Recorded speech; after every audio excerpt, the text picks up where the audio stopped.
Hey guys, welcome back to the Three Benchmarks podcast. Today we have a very special episode with the only one and only Carl. It's our first guest on the show. Welcome, Carl. Hello, thank you for having me. I feel honored to be the first guest, and I'm excited You, to get things going. realistically, this whole pod wouldn't have been possible without Carl.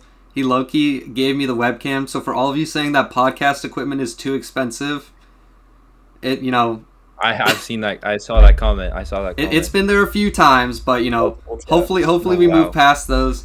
We'll start with the big hire today, or not today, this week in the Lions OC, Drew Petzing. We had our whole last week's segment of just all of the OCs that we wanted, and this name never came up. So, what do you guys think about Drew Petzing? I mean, it never came up for a reason. No one expected this hire. Even Dan Campbell probably didn't expect this hire. I mean, it was pretty clear from what I heard on the internet that he wanted Mike McDaniel, as we were discussing last week.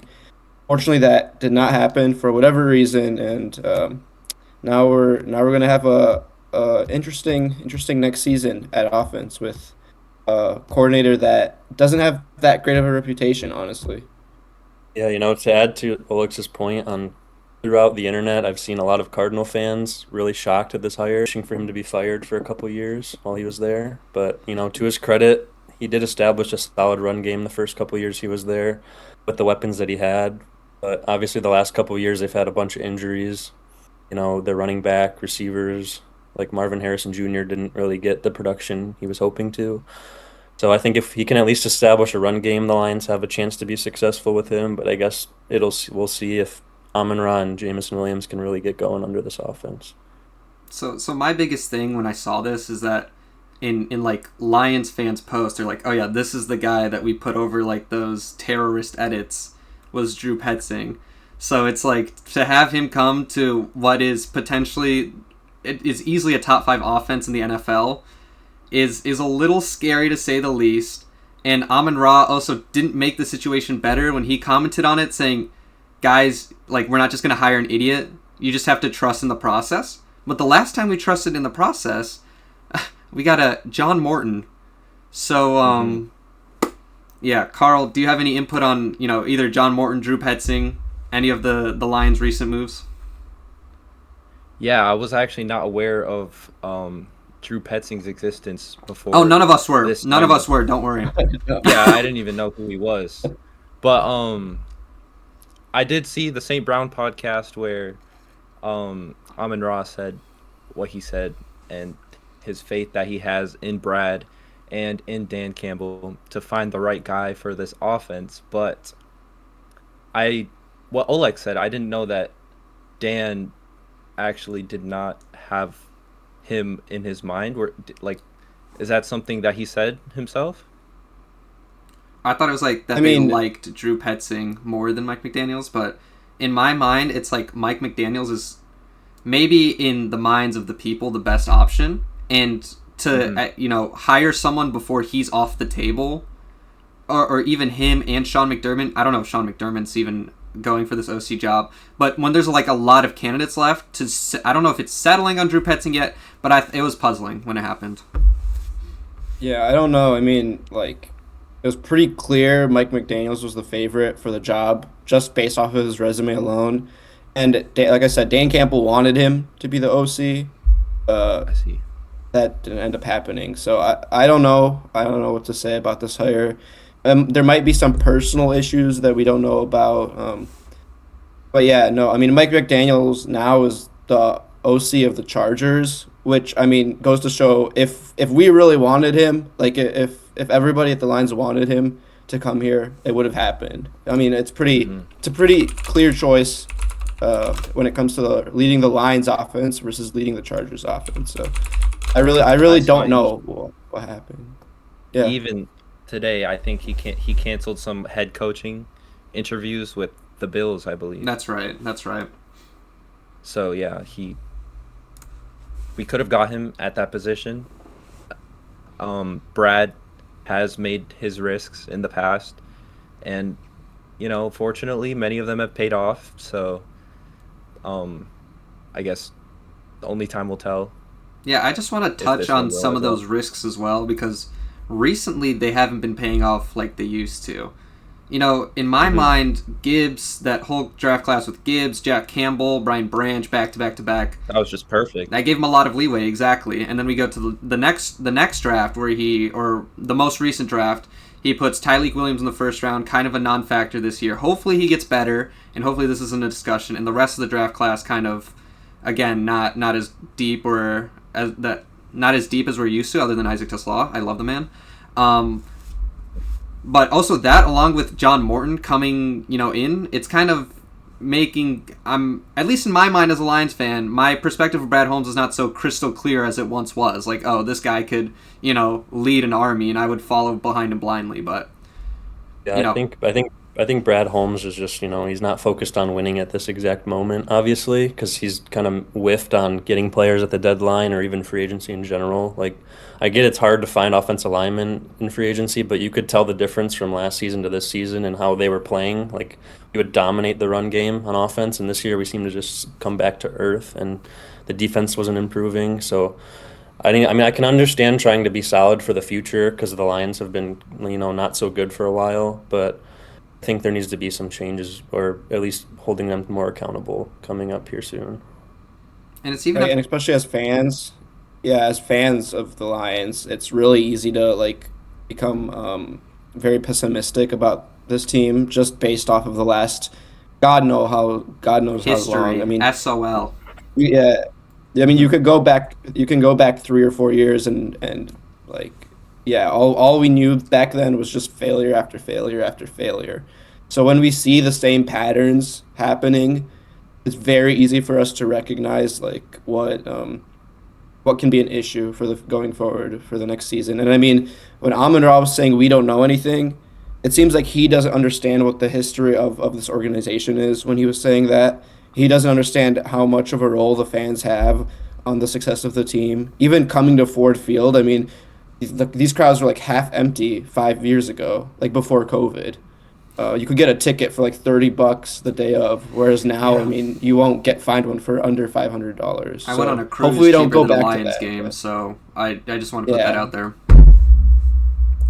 But I also think it was his inability this year. Clearly, a big hole in the offensive line. He chose to do nothing about it. Just kind of, let it ride out. I think it was with who Frank Ragnow supposed to come back, and that physical didn't go through. But that's in the past. Hopefully, Brad Holmes can show us what he can do in the future with this offseason, with this draft class. Kind of a big telling moment in Lions history. And now moving on to another team that could potentially make a move in the Detroit Pistons. Now, this week they played the Celtics, the Pelicans, and the Rockets. Carl, after the Celtics game, right, the NBA posted a questionable image. Now, take us through that. Take us through Yeah. some analysis of that. So I watched all of those games. I watched the Celtics, Pelicans, and the Rockets game. Good thing we won 2 out of the 3. I don't remember. 2 of them were home games, and the Pelicans was on the road, right? Yeah, without Cade, but they still managed to squeeze that one out. Yeah. We'll Well, go back to that Celtics game. That was 1-2 in the East going against each other. It wasn't a good game from Cade. Cade's actually been on a little bit of a yeah. slide recently. Was He that hasn't. his first game back from his injury? I think so. I think last week he was out in that last game they played, or against the Pacers. Right, that was the last game. Hmm. Yeah, so that was his first game back. He was out for the Pelicans and came back for the Rockets. But again, Cade hasn't been playing his best ball recently. At least not on the scoring side. Assisting, he's been fine. And during the Celtics game, Yeah. Tobias Harris just had to put up 25 and make my take look like crap because Yeah. I remember that take, Mark. you know To what be fair, Yeah. the take wasn't even like bad, but then he goes on and makes like a 3-game stretch of just probably his best basketball as a Piston. So everyone disagrees, Mark. all That right, take was pretty everyone can disagree. Everyone, you know what? Everyone bad. Pretty can It bad for might him disagree. be to as lie. bad as her. Yeah, it might be as bad as the Gibbs over the Bijan Yeah, even Robinson that. over That Gibbs was. take. I mean, Mark's- I mean, Cade He did have 14 assists and no turnovers that game, so being 4 for 17 from the field didn't hurt too much, I guess. But The thing with Cade is he'll always find a way to contribute to the game, even if it's not scoring. Maybe it's on defense or assisting. He's just like that. And Yeah, but plays that don't necessarily show up in the stat sheet, that's where he'll excel at, and make sure your team excels to the win. But I remember that the NBA did post that the Pistons edged the Celtics, and I know there's a bit of a maybe some heated like tensions between these teams, both teams at the top of the Eastern Conference. Um, I know, was it the beginning of the season? Jaylen Brown said some things about the Pistons.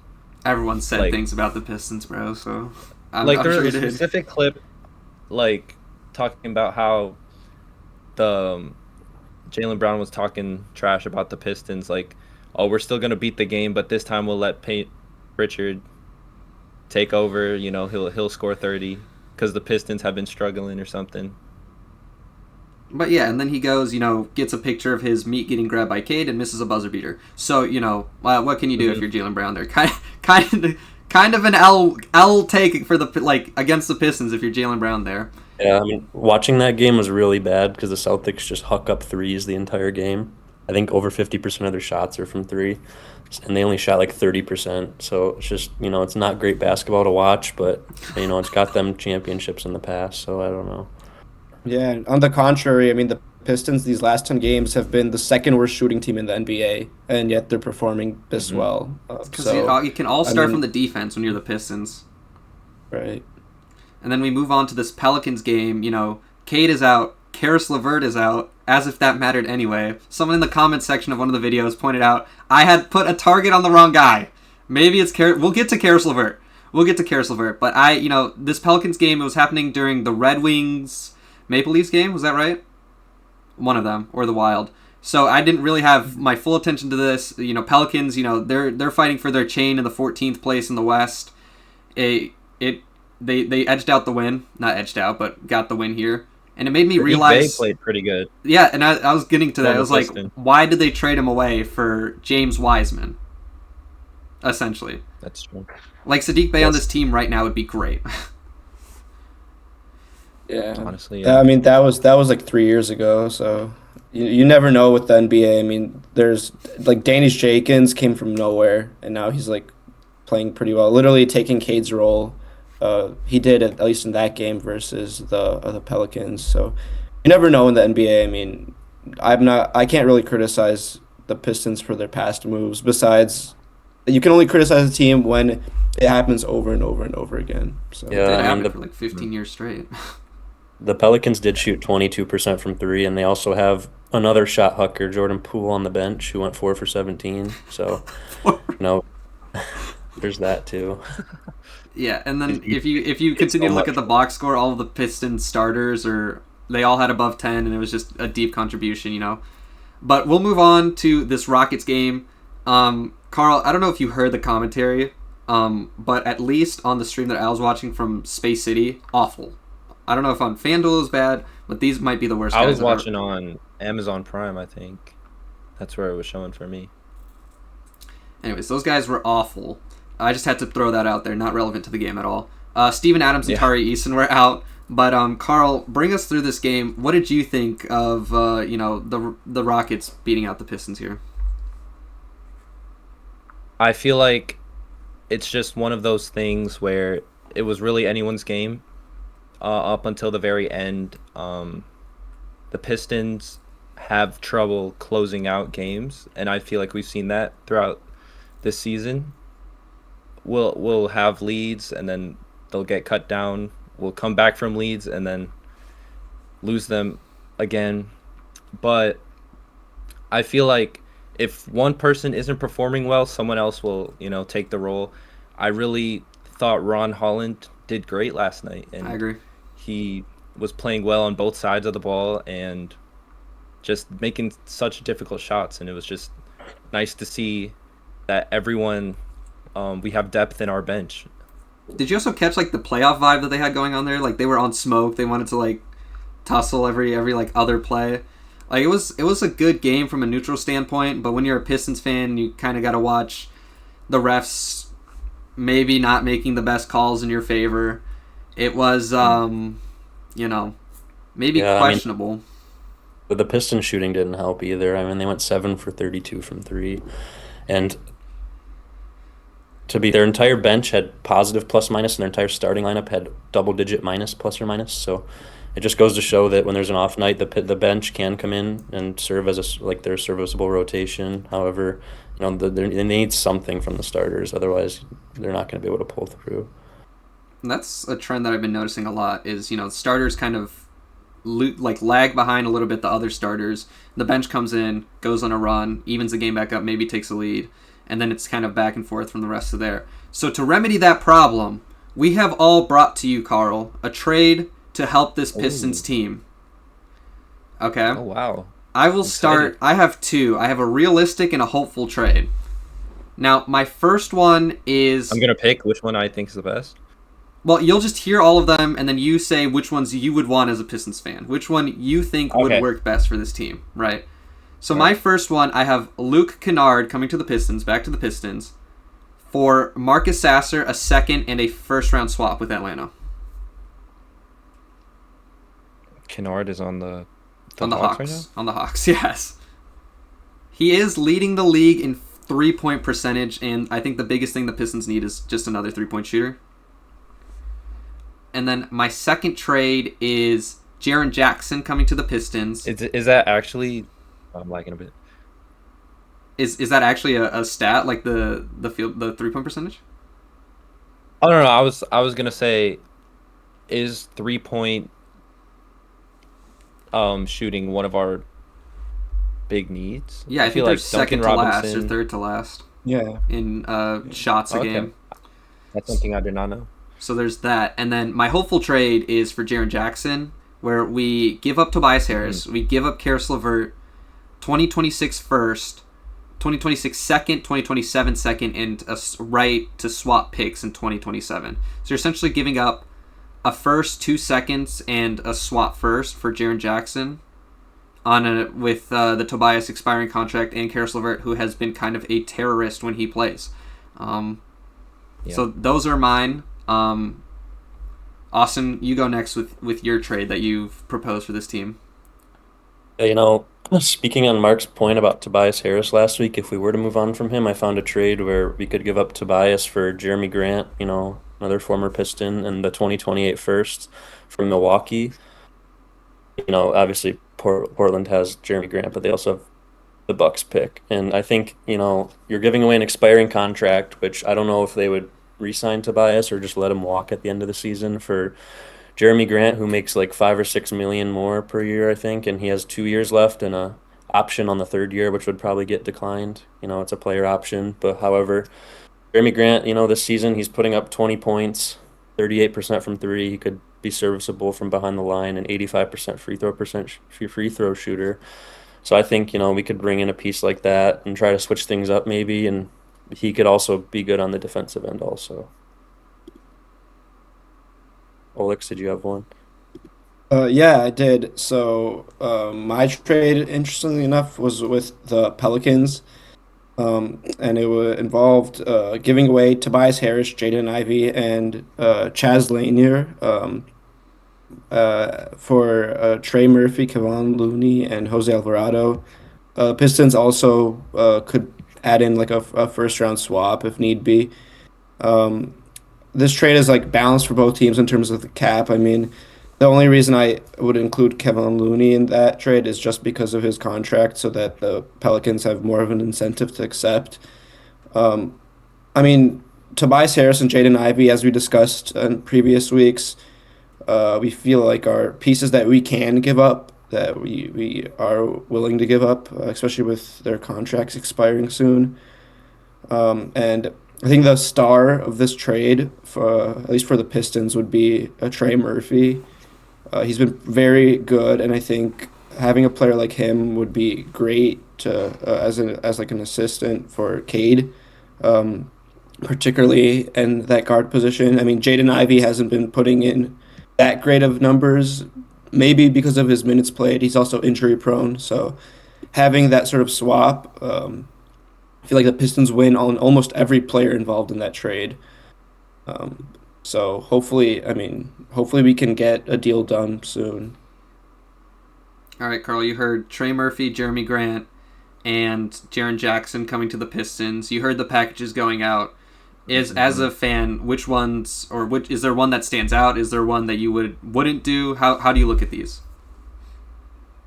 Yeah, as a fan, I guess I don't want to give up too much of the Pistons currently. Like Jaden Ivey, I feel like is someone that I would like to keep on the team. He hasn't performed as good as maybe people would think, but coming off of breaking his leg, I feel like he's fulfilled his role and he's had some great plays. The one that stuck out to me was trading for Jeremy Grant. I think being a former Piston, a lot of former Pistons, Luke Kennard was also one, but back in like 2021, I think was when he was here. I forgot when did we trade him away? It was one of those rough years. Yeah, I think it was a year he was before like Cade. Maybe the best I think player you're on there. Yeah. he was like the best player on our team at the time. He was actually my favorite at the time. Um, so I would like to see how he would fit with our current system. I feel like he would be great, like fulfilling. He's like just a more physically athletic version that Tobias brings, but maybe just more skilled, is what I'm thinking. I think he's just like a So Tobias Harris who can actually create his own shot. Because a few I'm times in thinking. that Rockets game, I don't know if you're in the third quarter. I don't know if you were paying attention, but he got two Mhm. opportunities to go, create his own shot, and he got blocked both times. So Jeremy Grant, maybe he's a little inefficient at it, but he can do that at a higher clip. I agree So because what was that? no, no, keep going, keep going. My fault. I cut you off. Tobias is great. Um, I feel like if we were to trade anyone, like it would be him. I agree with you on that. Um, I'm not who? saying to trade him because he's bad. I'm saying it's Mhm. but it's also like I don't. Even if we keep him for this year, it's an expiring contract. They can choose to re-sign him Uh-huh. for less, hopefully, because I thought he was a little overpaid. But it's also not an awful contract to trade away because it's expiring. And I think Tajon Langdon has done a good job of keeping these veteran guys on short contracts at the very least, so they're very tradable. So there's that to consider when trading away Tobias. Yeah, because if you take on Jeremy Grant, we have him for 2 years at like 35 million a year, so it's like a little bit higher, and we'd be stuck with him. Plus, he could have a player option where he could just come back under his own will for like 38 million. So definitely is a salary increase in that trade. But we have that exception to play with the Dennis Schroeder trade, so I guess you use part of it in obtaining Jeremy Grant here. But I think that's all of our Pistons content for this week. So thank you, Carl, for joining us for the Lions and the Wow. Pistons parts. Follow him on Thank you TikTok. guys so much. Thank you for Yeah, coming, bro. if you want to plug your any of Go your for it. Plug it. This is your moment. Yeah. The Three Bench Warmers audience, I do post my own videos on TikTok. It's just my name, KarlManlongat, Carl Manlongat. You can follow me on TikTok. Make guitar cover videos there if that interests you. But thank you guys for having me. I feel honored to be your friend. It was a lot of fun. Thank you so much. You know what? Thank you for making the podcast possible, bro. Without you, Of course. we might not even be here. So, all I got to say is, stay safe from the winter storms. You too. You too. And yeah, we'll catch you for sure. Maybe in a later episode. But yeah, thank you. I'm open to it. My podcast skills have improved. This being my first ever one, I feel like You also it- got it's the something to best get setup. back You just to. came here and showed us up. I just put this together, in like 2 seconds. I just got the little Lions thing in the back, and they got both These great. blank walls. These walls, They'll be filled one day, but Yeah, maybe I gave you guys some inspiration. oh yes, oh, for sure. the shirt is goated too. So thank you, Carl. We'll Thanks, I move got on this to our shirt. Red Wings content. But yeah, stay safe. Thank you guys. It's been a pleasure. Take care. All right, on to the Wings. They had 3 games this Can I, week. can I just say before Oh no, yeah, before go we ahead. start the Red Wings, Go ahead. Carl was like, we're gonna be trying to bring on more guests onto the show in the next coming weeks. So if you guys want anybody, particularly from the University of Michigan Or or Oakland. maybe Michigan State University, me and Austin obviously go to the University of Michigan, so we're a little closer. We have some email addresses that we can, um, contact and see if we can get some people on the show if they're willing to accept. So if you guys have any ideas, just let us know. And also let us know what you thought about Carl or like having a guest in this format. We're open to all of that feedback. So yeah. Let us know if there's any other topics or specifics about, the Pistons or the Lions in terms of future coverage when things get a little bit dwindled down. Yeah, like that. We're at that point with the Tigers and the football programs for these colleges. So if there's anything you want to see, let us know. But a team that's in the swing of it right now, mid run, is the Red Wings, who had 3 straight overtime games this week. Oleg, bring us through that Senators game. Just bring us through the whole week. Actually, bring us through the whole week of Red Wings. Right. So that Sunday, I mean, that was NFL Football Sunday. I remember watching that game along with the NFL playoffs Was going on that at the the same Bears time. Rams one? Yeah. It was like beginning of Bears Rams, and quite honestly, I was like paying attention more to the Red Wings, even though it was like a mid-season game. I mean, compared to like the relevancy of that Bears Rams game, which I was hate watching the Bears. I found the Red Wings Senators game, at least for 3 of the 4 quarters, to be more interesting than the NFL game. And that's just been like an example of how fun these games have been to watch. I mean, like you said, 3 overtime games. That game in particular, I mean, another comeback game. You're 2-0 down. Just keep. We have players that can make plays like DeBrincat, JVR. They scored some wonderful goals that game, and they were all like, it's just you can tell that we have the players on offense to make plays and change games, and that's what happened that time. Midway through the second period, I remember, 'cause this game was already almost a week ago. I remember one of the Senators players had laid out a dirty hit on Raymond, like unwarranted. He was just skating, didn't have the puck anywhere near him, and just like elbow to the head. Surprisingly, the refs didn't give him a major, the Senators player, for whatever reason. And Raymond was actually out for the rest of the second period, so I was a little worried, especially after scoring a goal that was that important. And you've obviously seen later in the week how important he is to this team on offense. Oh yeah. So having him come back for the third period was pretty relieving, to say the least. And thankfully, even though we didn't get a major power play, we were still able to score, tie the game up. I believe that's when JVR scored through his legs, and then again another overtime win. I mean, it's just been, this team has been clutch. Yeah, I know we just lost against Minnesota. You know who wasn't the other starting day. who wasn't starting in net that game? Yep. Exactly. And that'll bring us to the Maple Leafs game where he was starting. He only let up 1 goal that game. Recently, the defense has been leaking by, as they get to the second and the third line, the Red Wings defense just kind of falls apart. On the first line you have probably a Morris winner, or a Morris candidate at the very least, in Mo Seider, and he's partnered with Edvinson. And then you get to the second line, you got some younger guys, Ben Sherratt maybe not playing as well as he's supposed to, and the defense just kind of falls apart. But in this game, they held it together. They brought it to overtime, where Mo Seider made probably the play of the season so far. Right. I mean, just his physical strength is unmatched Like you rarely see this in the NHL.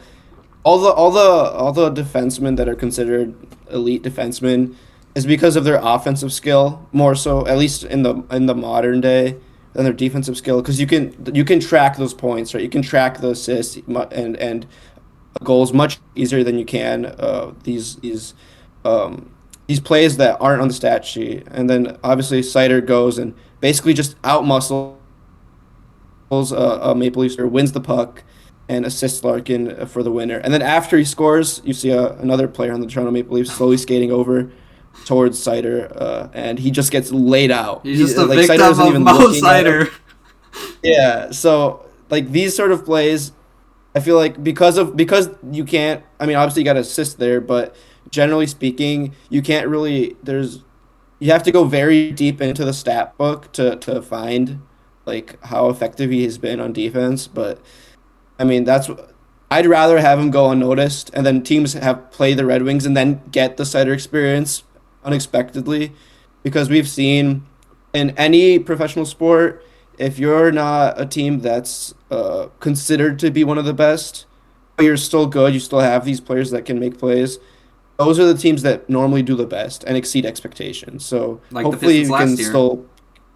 Right, exactly. And hopefully we can keep on playing that underdog role at least for quite a while, at least until the playoffs so that we finally get there after a long drought. Yeah, currently they're second in their division with 67 points. So, and plus, honestly they only have a 4 goal differential to this point in the season, which kind of shows how close they've been They've been with to their wins. overtime a lot, but I think 3-on-3. What are they? They're 8-3 now in overtime. We'll go to this wild game where they got that 3. But what I've noticed the most in that wild game was that Brady Hughes. He was just everywhere. He was kind of like a very similar player to Mo Sider, but more offensive, I would say. He was everywhere in the zone. He was circling the other team's net. He was very active on offense, more so than defense. But he was very, very active. And, the Red Wings were up. I think it was, they were up going into the third, and then, just had to be horrendous in the third, as per usual. As per usual, they have to let their third period defense, the rest of the game, go to waste because they can't play defense in the third. And that brings them to overtime, where, it's not really the same 3-on-3 that usually goes out there because John Gibson's not in there in net, and John Gibson's very good at making those spectacular saves. Cam Talbot, he played okay in this game. The first goal he let up was pretty bad, but other than that, I mean, he was fine. He got him to overtime, but then, yeah, I mean, nothing you can do. Nothing you can do at that point. So I mean, yeah, at overtime, obviously Kirill Kaprizov with a pretty good shot, but that's something that John Gibson in his current form would have saved, in my opinion. Like, you can just tell how important he's been for this team these past 2 months. Without him, I mean, like we've been saying, all these overtime games that we've been experiencing, all these 1 or 2 goal games. Like if John Gibson isn't in net, they're conceding another goal and it's going to overtime. They're conceding another goal and losing. So it's been great seeing him play this well. A concern though, and you obviously saw this with the Minnesota Wild, is what happens, especially on defense, when we play a team with genuine stars. I mean, Kirill Kaprizov was just skating rings around like the Detroit defense. And obviously in overtime he scored a goal. I believe he hit the post twice. He scored a goal earlier in the game too, and all as Zuccarello as well. Like those two players have been just like they could just do anything with their defense. So when we have to face a team like the Tampa Bay Lightning later in the season that also has quite a lot of good players, and also the teams on the West Coast like the Oilers and the Avalanche with all their star players, it's going to be very difficult in the playoffs to keep them to stop them. So and I'd like to hopefully, add to this hopefully you point get to the playoffs. in the Maple Leafs game, they let Austin Matthews in the second period alone. He had 5 shots on target. I mean, they were off. There was some off the post. There was just a lot of good looks there. I mean, the defense played better that game, but they still let the star player kind of do what they need to do. So it's not, it's very something they need to work on. All right, and then we will move on to Michigan basketball. They've been on a good run recently. I think we'll start the segment by talking about who you guys think. We're in the middle of the season right now, Big Ten play. Who do you guys think is the midseason MVP of this team? Who's underrated and who's been a little disappointing? Austin, I'll let you start.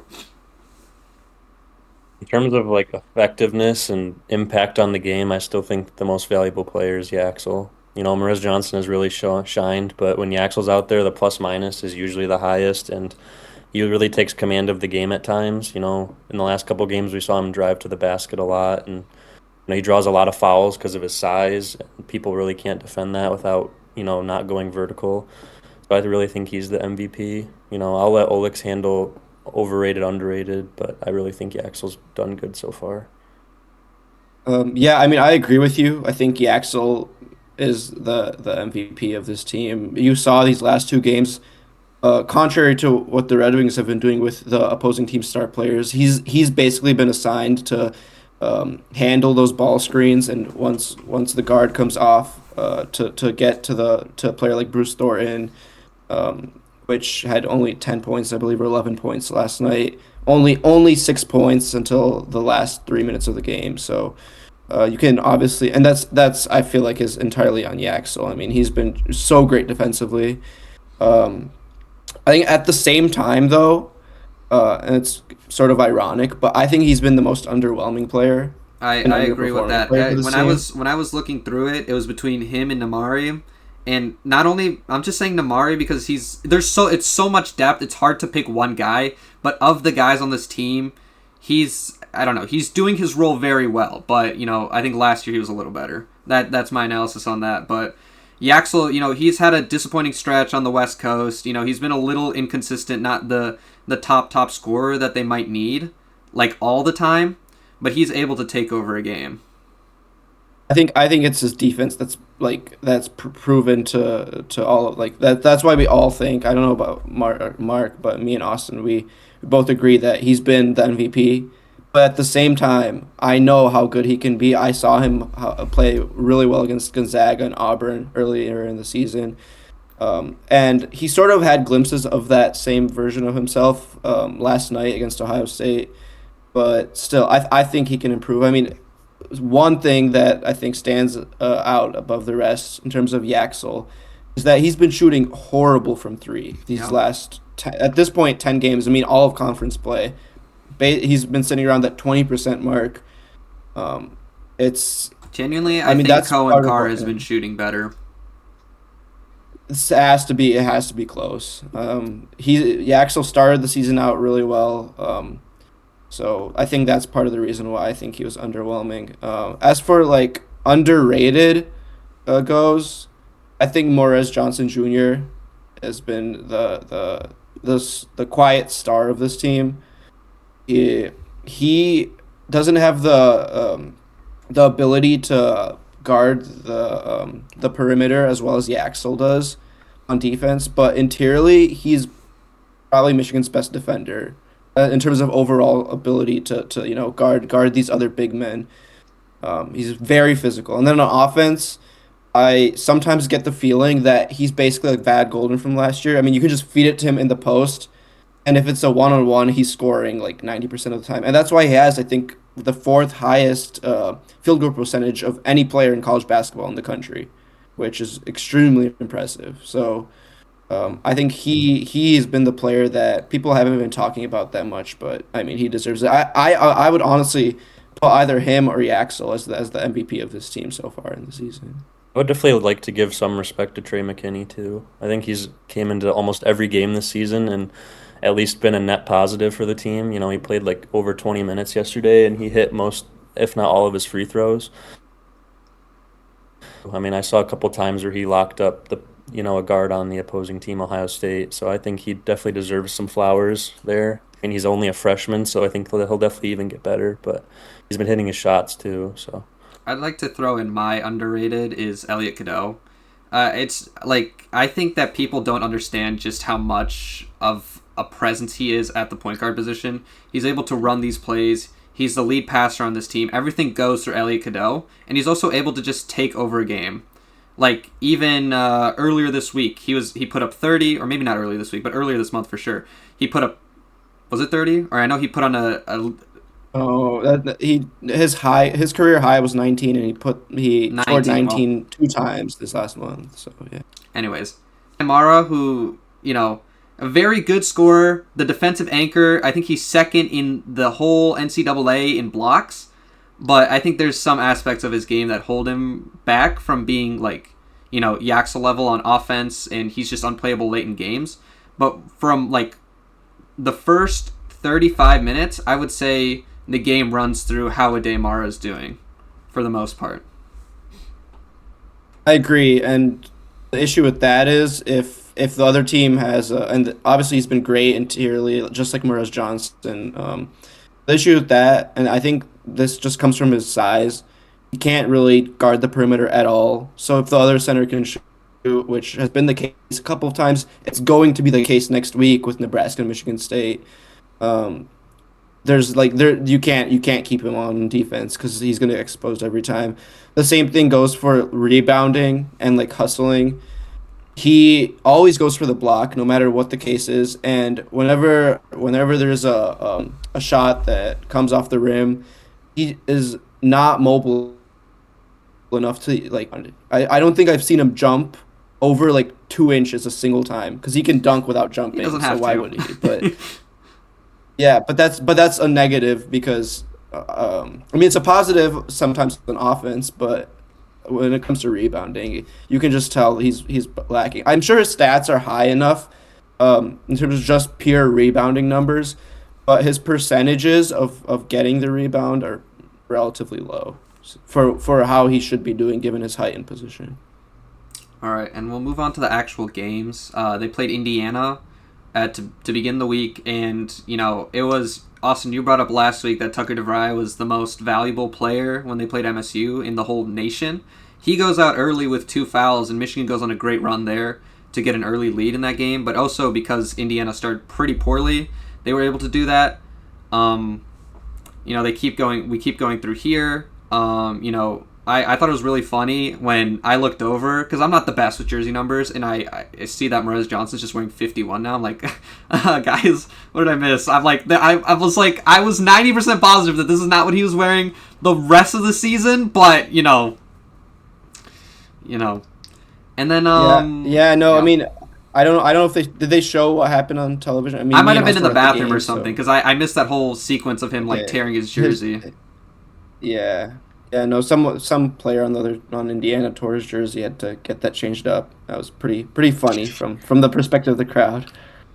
Yeah, I just think for the most of the game, Michigan, was playing like obviously the first 5 minutes, Indiana didn't score at all. I think the defense was really good to start, and obviously throughout the entire game, Michigan had a plus 16 rebound advantage.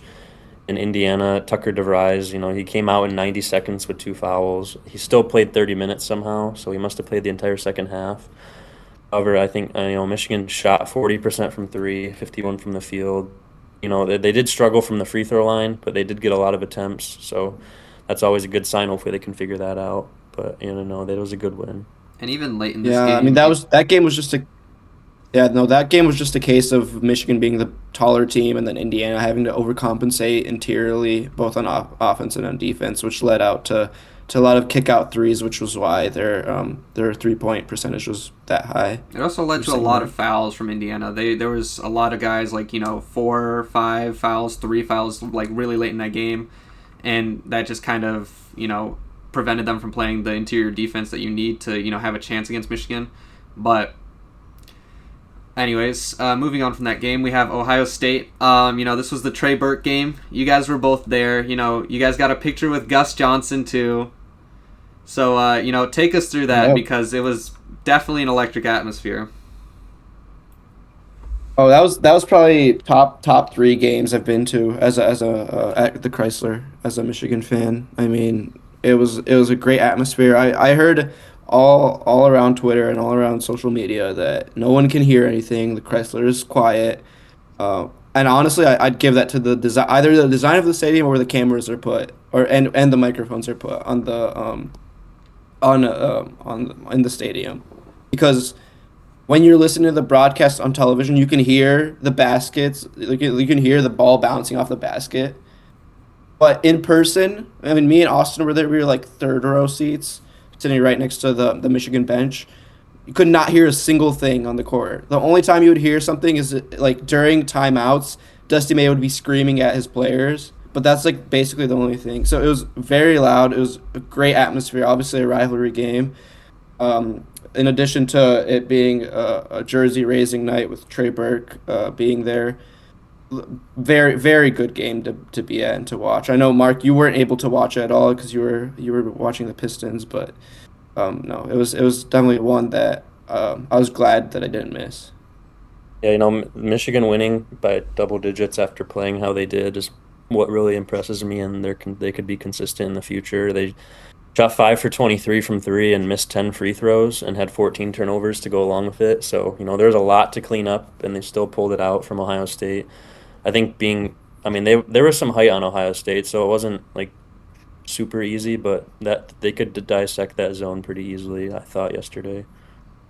And I'd also like Right, to and I think add to the underrated players category maybe is the impact that Will Cheddar has had on this team.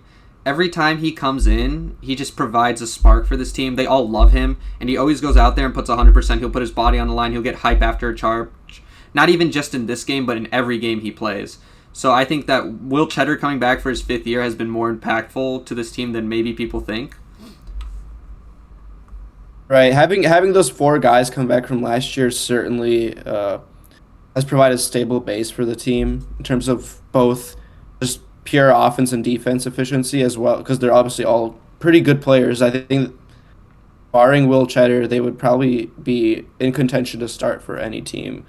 Um, I mean, unless you have like a Braden Smith or Jeremy Fears at point guard. So LJ Kaysen obviously wouldn't start over them, but for any other Big Ten team, they're all great players. But also just the culture. I mean, in current day college basketball, you don't see many players that started on the bench like Roddy Gale and LJ Kaysen and Will Cheddar staying at a team for another year. And then knowing that they're going to be on the bench again. So having them there and build that culture up has been really, really great for the team. Yeah, and next week Michigan have to go through the ringer where they play, number 10 Nebraska might go up after this week, and MSU, who also might go up after this week. So, yeah, I watched a little bit of Nebraska. They were tied, and it looked like they were vulnerable against, who'd they play? Was it Maryland? Minnesota. No. Minnesota. Minnesota, that's right. Because Minnesota was at home, and there was some questionable refereeing to begin the second, but they were able to pull away by 20. I mean, Nebraska's not supposed to be in this position, and, Michigan could go out there and expose them, but MSU didn't. And, that leads some fear into, Michigan fans. So we'll move on to MSU basketball, and we'll preview that game, the MSU-Michigan game at the end of this. Austin, bring us through who you think, same thing here, midseason MVP, underrated, overrated. I think the midseason MVP has to be Jeremy Fears at this point. He's putting up almost all American level numbers, especially today. I think he just really, gets this team going and pushes the pace with levels we haven't seen since Cassius Winston, at least at Michigan State. And as far as underrated, it's quite hard. A lot of people were skeptical of Tom Izzo before the season with the team he had. I think they were projected like 8th-ish in the Big Ten, so not great. So I think, at least in terms of the most impact, probably, the improvement of Jackson Kohler and Carson Cooper. Like, obviously they're not as underrated now, but Carson Cooper, I feel like, falls through sometimes with getting his respect. At least he's been putting up 13 and 8, I think, the last couple games, and he's really came through as a viable option. And he's expanding his jumper, too. Disappointing, I think there's a clear option, and it's Trey Fort. He was a four-star transfer from Samford, and he hasn't really done much. I'll get to it later, but he sort of helped in the Oregon game to bring them back. But like today and in the past, he barely gets any minutes. He's honestly getting less minutes than Denim Wojcik at this point. So he might need to get on LinkedIn pretty soon. You think he's 24. Hopefully he comes around. I could agree with all of that. The game, they were up 30 today, and the chat I was watching that said put in Trey Fort, but they opted for Denim Wojcik. They opted for Cam Ward. They opted for, guys to start in his place. But I'd also like to nominate another MVP in Jackson Kohler, who, he's the leading scorer of this team.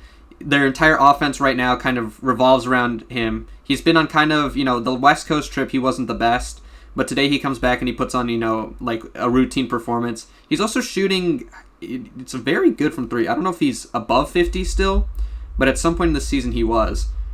And then underrated, I'd also like to add Kurt Tang to that. I mean, even though Izzo said, he couldn't guard his mom, like, he's been very good from the perimeter, like, just shooting, and every time they come in, he's like another, just a sharpshooter that they can trust with the ball.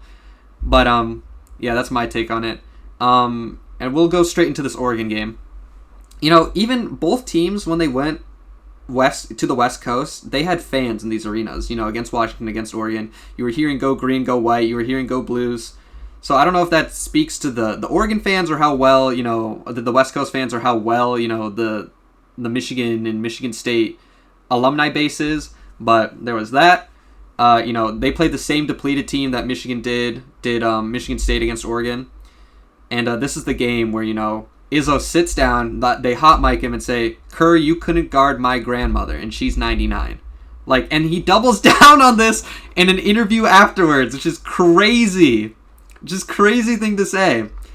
But, I think my biggest takeaway from this game, I've been bringing it up recently, but, Cohen Carr went 2 of 3 up from 3 from this game, and he looked kind of comfortable, pulling up in stride with the 3 ball. So I've liked what I've seen in his development in that aspect. Yeah, I think Owen Carr, Cooper, and Jeremy Fears really brought it together. In the first half, they were up by 10 right away, and then Kohler gets 2 fouls. He comes out, and then Michigan State really struggled against the matchup zone Oregon was playing, and the first half just ended poorly. And then the second half, they shot like 60-something%. I mean, they shot 57 on the entire game, and then they just locked down Oregon towards the end of the game. They couldn't really do too much towards that. But I think, Carson Cooper shot 8 for 10. He really is coming through as someone who can play at a high level here soon. But, Jackson Kohler only put up 2 points. So he got back on track a little bit today, which we'll talk about soon. But, I mean, it was just a defensive battle that game. Yeah, this whole, I mean, no, as always is the case. As always is the case with Michigan State basketball. I think the something that we haven't talked about yet, even when we were discussing like the MVP overrated underrated player of the season so far, no one mentioned defense. Like we were just thinking Kohler with his shooting, Jeremy Fears with his distribution. We said Kurt Tang shooting. Like Michigan State's defense is the number 1 defense in the country. Like I mean, and I feel like it's like undisputed as the number 1 defense. Ken Palm, every single stat. Michigan might be getting up there as well, but I think their defense has been winning them games, especially against Oregon. You can see on offense they were playing a little slower that game, but being able to keep these teams to 50 points. I mean, Maryland today only scored 48 points. Oregon only scored 52. I think that's been the key for this Michigan State team, and it will be the key going forward because it's something that for offense, if your shots don't go in, you can have all the open threes in the world, but your shots just don't go in that night, you won't perform well on offense. But defense is something that you can consistently be good at, and the fact that Michigan State is the best team in the country doing that, I mean that gives me or that would give me as a Michigan State fan, if I were one, a lot of hope going forward. And you know what? They still haven't found a 2 guard who can guard yet. So, if they find that, it might become like a Hall of Fame defense, like one of the best ever. But, maybe Izzo's a little picky, but... Yeah, we just have, I mean, we do need to give some respect to Jordan Scott in the last month or so at the 2 spot. I mean, he's like 6'7", he's a tall 2 guard, but he does rebound the ball pretty well and plays some defense and shoots the ball. But, Kurt Tang out there, obviously, he can't play defense apparently. I mean, Tom Izzo gave him a few hugs today after he did, but so there's definitely some tough love in there, and he loves, yelling at people whenever he can. But, yeah, I think even in the Maryland game, Jackson Kohler had 11 points. Jeremy Fears had 17 and 17, which was second most in history at MSU, and was plus 43 on the game. So, his impact cannot really be understated anymore, and, he didn't really do too much foul baiting today, to be honest. He does like to do that. To his credit, it works, but I think he's been hitting his mid ranges a lot and his 3 pointers, even though he's only 28% on the season. But I think he's really coming to form at the right time for Michigan State with the tough schedule coming up. And there were stretches where Maryland just could not put the ball in the basket. And they came back a little bit with the bench in, but it was like 24-4 by the second media timeout. Like Maryland just can't do anything. Their team is pretty bad, and it was only they're a quad three, but they got beat pretty badly anyways. And Carson Cooper, we played well once again, so not really much to complain about that performance. I mean, the only thing I can complain about, maybe it's because they were up so much, is that Izzo opted for full bench lineups out there, like 5 guys just straight from the bench, or giving Jesse McCullough minutes when, I like Jesse McCullough a lot, but, if he were to develop on defense, he would be a much better rotational piece for this team. But so far, even as the stretch 3 that he is, he's kind of been, inconsistent from 3. But there's 2 good things, or 2 moments that I noticed in this game that made me very hopeful for Spartans basketball. And there was one assist specifically from Jeremy Fears. It was at the 12-minute mark in the first. He drives in, gets all 4 people from Maryland on him, and he's able to, Cade dish it out to a guy on the perimeter, and he hits it. It just shows that, he's very athletic. Everyone has to respect what he's doing at the basket. And there's just so much respect for him, in defenses. And then Cohen Carr hit a 3. It was the most confident 3. I think I always bring it up because it's always fascinating when it happens. He was 2 of 3 this game, by the way. So, But he had a catch and shoot 3. And it went in. And he was slightly contested. He wasn't wide open. He is genuinely, it's not even a meme anymore. He is genuinely getting better from the spot. Yeah, so, he also had 2 pretty crazy alley-oops towards the end of the game, too. Because they were starting the starters when they were up 30, which is still also crazy, but... Yeah, I mean, they had a bunch of... Putting in the full bench lineups, did not go so well. So that was mainly when Maryland even had a pulse on offense. Otherwise, I don't know if there was a single shot Maryland made that was, maybe one that was wide open. I think the rest was just isolation, offense being better than defense in that specific instance. And now we go to the big matchup, the little brother, big brother matchup of Michigan State on Friday this week. And you know what? Is there a reason why you said little brother Michigan and big brother Michigan State, Mark? Well, that's what they call each other. I'm not specifying one's little brother, one's big brother. Just curious if you meant that. Okay. No, I was just specifying. But, in this matchup, I actually think Michigan State matches up pretty well. Maybe not to the win, but they do have that stretch big that Michigan has struggled against in Jackson Kohler, who's been shooting pretty well. It could provide some troubles for them. Let me hear your guys' thoughts on, a little bit of the matchup preview here. Yeah, I mean, if Michigan State keeps on shooting like they have been these past couple, the players like Cohen Carr and Carson Cooper, they keep on hitting these shots from 3 or deep 2s. It's going to be very rough for Michigan. It could get out of hand. Honestly, it's that bad. I mean, we haven't seen Michigan win in the Breslin for basically since COVID. I mean, it's there's something about Izzo just knowing how to play against Michigan, and both Dusty May and Juwan Howard couldn't really do anything against him. Even back in the years when Michigan won the Big Ten outright, and they still lost to Michigan State in the Big Ten tournament. So, I honestly think the result of that game will depend a lot on how these teams play earlier in the week, which is why I can't say too much yet. Because I mean, if Michigan goes out there and shows their form that they had in Las Vegas and beats Nebraska by 30, which we all know in college basketball is possible. I mean, teams have these momentum swings, and a lot of them are very random. So I can't speak on the exact score or prediction yet, but I definitely think a key part will be Michigan State's shooting and seeing if they're able to hit shots. Will we see Adamara even playing at all, or will he have under 20 minutes? And I think Dusty May's management is something that will be key, and how he treats his players.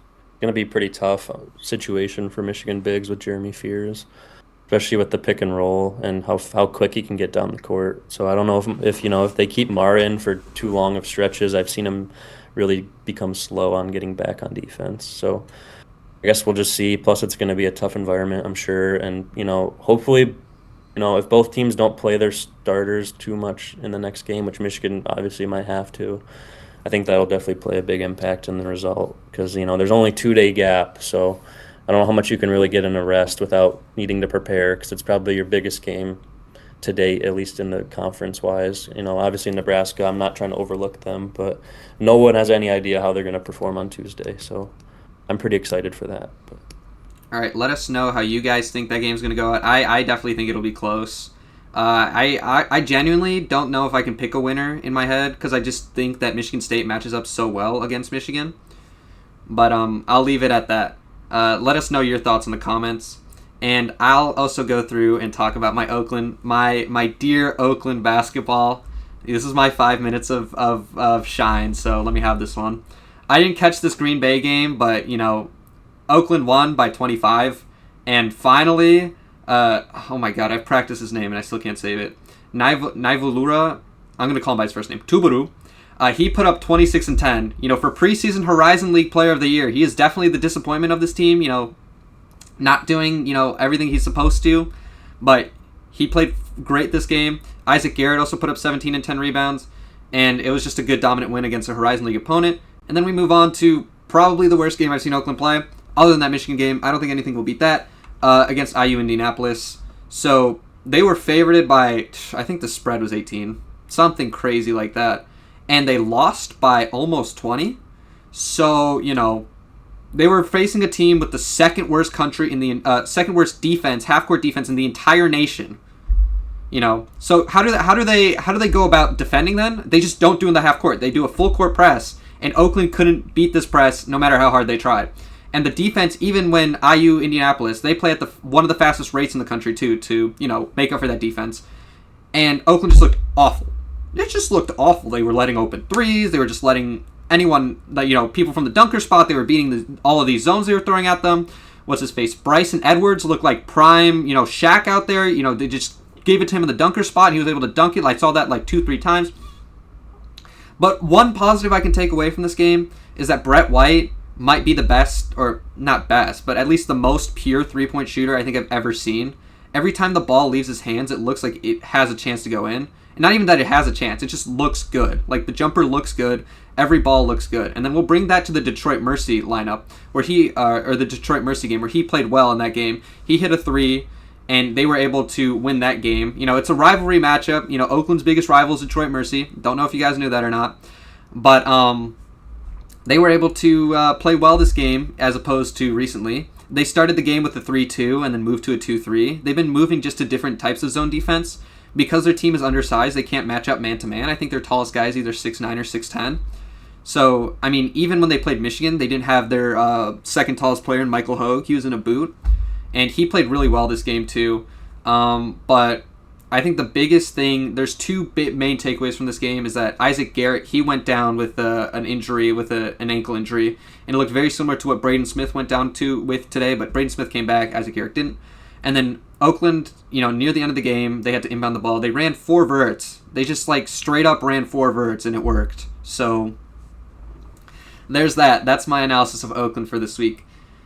And now we'll move on to the Tigers. I'll probably keep it short, but I just have some stats here about ownership and money because we were bringing it up, and I just want money statistics to back it up.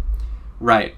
So in a very similar pitcher controversy, the Tigers were in arbitration with David Price, who I would argue is not as good. Not even argue. It's just a fact that he is not as good of a pitcher as Tarek Skubal was. And they were able to meet his arbitration at almost $20 million, and Tarek Skubal's asking for $13 million. And then, you have, even if you don't want to meet arbitration, what do you have then? You have trade options, maybe? But the Mets just traded for Peralta, and the Dodgers just said they weren't interested in a starting pitcher. So it's you don't even have, the big markets to offer him to, because, who else is going to take on that contract? Maybe the Phillies, maybe the Blue Jays? But I don't think, the Tigers have anything that they would really want from them or anything, to make it a very even trade. I'm sure they have assets, but it's not something to make it completely fair. And then just a final thing here. I looked at how rich Illich was and how rich the rest of the owners were. So of the of the MLB owners, Illich is the 12th richest, right? The Dodgers owner is, I think, he's also worth anywhere from 6.1 to 12 billion. So, it's more than Illich, but it's not significantly more. And Steve Cohen, the owner of the Mets, I put Nets here. The Mets is the richest at 22 billion. But I think the most interesting fact, right? The poorest owner is that of the Reds, and he is only worth 400 million. So he's not even billions. And guess what? The Reds were only 4 games worse than the Tigers, and they were spending 50 million less on payroll a year. So again, you guys brought it up, and I'm just going to hammer it home here. If Illich is willing to just put in the money, this team can be better than it is now. And right now, it's potentially winning the division. Potentially, if you don't choke away the last 18 games of the year like you did this year, it can be an even better team. It's just Illich has to finally realize that, okay, I have to put it all together. Maybe I had a stroke from 2014 onwards, and I haven't been able to think baseball the same way since. But now he has to realize that you might have at least the best pitcher in the league, maybe the best player. And you just, not the best player, Shohei's better, but you have the best pitcher. Just do something about it. Give this team a chance to win. I'd like to say one thing, Mark. It's not always about being rich. It's about how much money the team brings in. I mean, it's business one-on-one. Like, you don't want to overspend. You don't want to lose money on a team as a owner. There's also rules and regulations that limit the amount a team can spend based on how much money you bring in. So there's Detroit definitely fans those always like cases to that, show out to their teams even when they're bad. I guess maybe in baseball it's a little less, but Pistons games, I guess they were on a generational bad streak. But Lions games, they're always bumping even when the teams are Mark, bad. you don't see. All I'll say is you don't see people in Japan buying Tigers jerseys in mass like the Dodgers have. So I Because think they have 2 there's Japanese definitely guys. They have Yamamoto and Shohei, who are $100 million guys that they can just sign. Honestly, I would say that if Yamamoto, or I heard Roki Sasaki coming over to the Tigers was like a trade proposal for Skubal. It's just stuff I heard. If he came over to the Tigers, no one would be buying Tigers jerseys because they just don't have the name value that the Dodgers have. Yeah, So I think the Dodgers had double the revenue as the Tigers in 2024. right. 700 50. I mean, obviously I don't know what the margins are on stadium operations and stuff, but that $350 million gap could be straight towards players, whereas we need it for some of that for other stuff. It also helps when there's a big- the Dodgers, they're in LA, much bigger city, much bigger populace. I'm sure the city of LA itself has a bigger population than the entire Metro Detroit. So it's kind of, it's a market size difference there too. Exactly. Yeah, and I think you were saying about trades earlier. I think trading Skubal, you get the case of fantasy football trades where you have a guy say he's willing to trade McCaffrey to another team, but then he demands their entire starting lineup for McCaffrey. Obviously no one wants to make that trade, and I feel like in smaller man leagues, that's what happens. And I think it's the same exact case with the Tigers. The Tigers want a large, really good players that can start immediately, in exchange for Skubal. No team is going to be willing to give that up. So, I think the conclusion here is we either sign him or we let him leave for free. I think that's been sort of already decided. And I think I'd like to bring up another former Tigers disgruntled star. Maybe not disgruntled, but in Prince Fielder. They were able to trade him away for Ian Kinsler, who came in and was very productive for the team. But it was a very odd situation with Prince Fielder. It was, I think, year 2 of his 7-year contract. Right after he played poorly in the playoffs, and they decided they needed to move on from him. I'm not saying, the team that might have helped the team more because Cabrera was able to go back to first. Ian Kinsler was able to play, that third shortstop kind of area and just be better, I guess, defensively than Prince Fielder was. But I guess maybe you miss a little offense in the regular season. But I think the stat was that Prince Fielder, he was definitely below 200 in the playoffs against the Rangers that year. It was the Tigers have the point I'm trying to make here is that the Tigers have the ability to make smart moves and find talent. It's just a matter of, will anyone be willing to give up who the Tigers want for Scuba, because the asking price might be a little steep. All right, we will move on to college football here. So we're just going to go through both the Wolverines and the Spartans' schedules for next year, predict wins, losses, see, how will they make a bowl, will they make the playoffs, and in front of us we have the Michigan football schedule. Guys, what do we think about Western? I think that's an easy W. Yeah, I'd say 1-0. I think the season kind of starts against Oklahoma, where last year this game was played in Oklahoma, so it was much harder. But Bryce has another year under his belt. You know what to expect with Oklahoma's offense with John Mateer coming back. What do you guys think?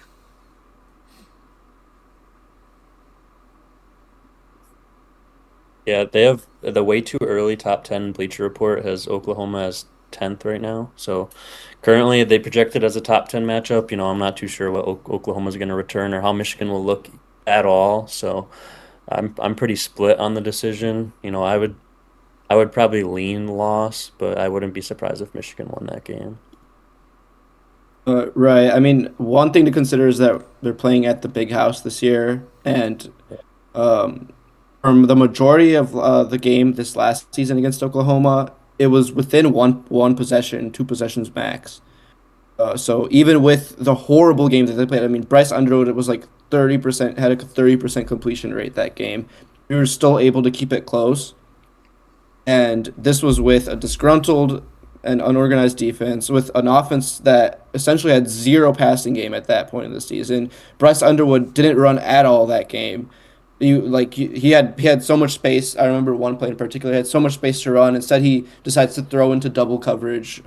Obviously, that play gets batted away. So you you have to think that they can't play worse than last year. And because last year was still somehow close, Michigan does have a good chance of winning that game. I think, especially their secondary, I think it only got stronger. I mean, this week we heard that Taylor Tatum, who was the best running back recruit 2 years ago coming in from high school, is all of a sudden going to be playing safety. Like, I think there are some moves being made with Kyle Whittingham. I think we already see work being put in to improve the weaknesses of the team from last year. So Oklahoma, it will be a story of, can we play better than last year? If we can, we have a chance in this game. I think that is probably the most telling game early in the schedule, because then you move on to UTEP, which should be another win, barring some massive injury. And then we get into Big Ten play with Indiana, who is going to look a lot different from last year because, they build their philosophy off the transfer portal. But I think the biggest thing with Indiana is how is their new quarterback going to do, because they have the talent around him. I mean, they just transferred in Nick Marsh. They got another top running back. So it's going to be another older Indiana team. It's just how well can the quarterback lead them. Yeah, I think before we start Big Ten play, it's important to know this Tuesday the schedules are being released for next year, so we'll see what teams they play in order, Oh yeah, my fault. and when they're on the schedule. Yeah, so I guess we'll come back to the schedule next week, in maybe more depth, or go over it briefly, but because obviously that's very important when you have your bye week, and what games are back to back and such. Yeah, Uh, the first three are but scheduled. I mean, yeah, all of the Big Ten games, they tell you where they're going to yeah, play and who it's against. But you're right about the bye right. week or not. I mean, we could I just mean, continue to go through and just do a rapid fire win loss and then go no, into it next week, in detail when they release.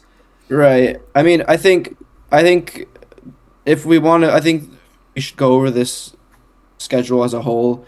I mean, there's some pretty obvious difficult games against Indiana, Iowa, Penn State, Ohio State, and Oregon. So that's five games essentially in the schedule that can all be losses. The rest I think are games that Michigan should win. Iowa, Um, did you say Iowa is one of the tough games? yeah, Yeah, I Okay. think Iowa, at least in the preseason rankings, that the very early preseason rankings that I see a bunch of sports media coming out with, Iowa's higher than Michigan in a couple of them in terms of rankings. So they're definitely going to be tough. Their defense is always very stout. Always a solid team. So right, and it being played in Ann Arbor, I mean, the offense is never usually the highlight of the Iowa team, so I don't think it being played in the big house will have that much of an effect. So it's just a bunch of factors that go into that game for Michigan to have a loss in their schedule.